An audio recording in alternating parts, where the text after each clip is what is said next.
মানুষ নিজেই তার অহংকারের জালে বন্দী হয়ে আছে, কিন্তু সে মনে করছে যে আমার যে অহংকার, এই অহংকারের কারণে সে নিজেকে প্রোটেকশন মনে করছে।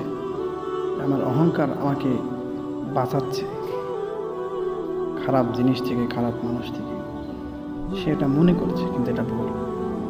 সে জানেও না যে তার নিজের অহংকারের যে জাল সে নিজে বুনেনি। কিন্তু কোনো মানুষ অহংকারের জাল নিজের থেকে বুনে না। প্রত্যেকটা মানুষ যখন ছোট থাকে তারা সকলে কিন্তু নিরহংকার হয়, কিন্তু তার পরিবার, তার পিতামাতা, আমাদের পরিবেশ এই অহংকারের জাল বুনতে সহযোগী করে। ধীরে ধীরে আমাদের ভিতরে এই অহংকারের জাল বুনে যায়।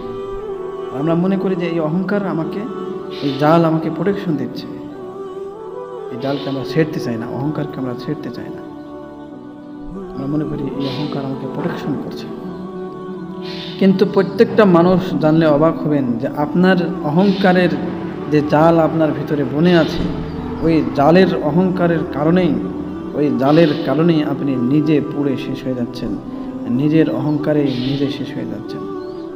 এই অহংকারের জাল থেকে যে মানুষ বের হতে পারবে, সেই এই দুনিয়ার প্রকৃত সৌন্দর্য দেখতে পাবে, সেই প্রকৃত সুন্দর মানুষ হতে পারবে, যতক্ষণ পর্যন্ত সে অহংকার হতে না পারবে, যতক্ষণ পর্যন্ত সে অহংকারের জাল ভেদ করে বের হতে না পারবে।